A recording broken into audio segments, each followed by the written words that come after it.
Ya, dari mana Mas? Mas Dias dari Tribun. Terima kasih. Iya, benar. Tadi selain melanjutkan program-program yang telah berjalan selama ini, karena kita selalu mengapresiasi bahwa pembangunan infrastruktur itu adalah sebuah keberlanjutan. Tidak mungkin baru setahun dua, pasti ada proses panjang. Karena dari mulai perencanaan, penganggaran, sampai dengan dieksekusi dan diresmikan dan digunakan, itu pasti butuh proses. Jadi kita mengapresiasi itu, dan tentunya selain melanjutkan ada juga upaya-upaya untuk terus menghadirkan perbaikan, terutama mencegah terjadinya inefisiensi, tidak tepat sasaran dan tidak berdampak atau kurang berdampaknya infrastruktur bagi masyarakat. Nah, selain yang sudah reguler, ada juga hal-hal yang bisa dikatakan masuk kategori bukan hanya strategis tapi mega infrastructure. Di antaranya adalah pembangunan tanggul raksasa, giant seawall. Ini bukan juga pemikiran setahun dua tahun terakhir, sebetulnya sudah cukup lama.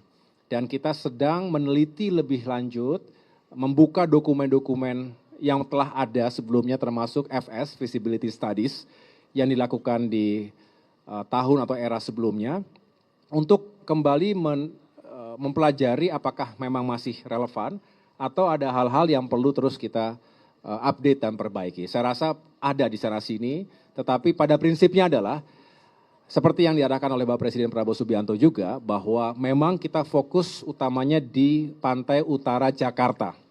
Itu sudah ada hitungan-hitungannya. Dan tetap sekali lagi kita harus mutakhirkan hitungan itu. Contohnya 21 kilometer.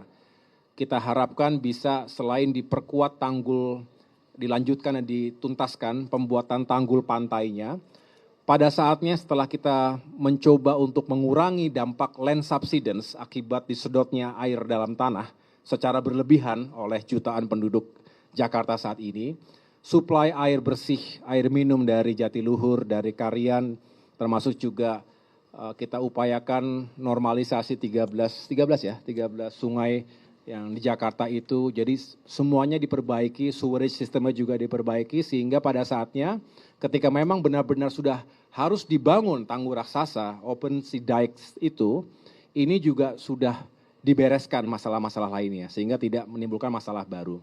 Nah, cukup besar anggaran yang diperkirakan untuk bisa membangun itu, kita tetap akan serius untuk bisa menggarap ke depan, walaupun kita juga tahu bukan hanya Jakarta yang menghadapi ancaman banjir rob atau land subsidence tadi, tapi juga di wilayah Semarang, Jawa Tengah, termasuk Demak ya. Kita mau meninjau juga, termasuk juga ke arah timur, di utara Pulau Jawa secara keseluruhan. Sekali lagi, kita dihadapkan pada tantangan alam, survival bagi masyarakat kita terutama di pesisir pantai, tetapi juga kita selalu menghadapi prioritas yang lainnya. Ada keterbatasan anggaran di sana-sini, kita harus mencari sumber-sumber pendanaan yang juga kredibel. Ini akan terus kami pikirkan dan tentunya menunggu arahan-arahan dari Bapak Presiden. Berarti akan melibatkan pihak swasta ya Pak? Ya, tentu. Pemerintah tidak bisa sendirian, kita melibatkan atau ingin memperkuat skema kerjasama pemerintah dan badan usaha, investasi harus kita hadirkan, baik dari dalam maupun luar negeri. Ya.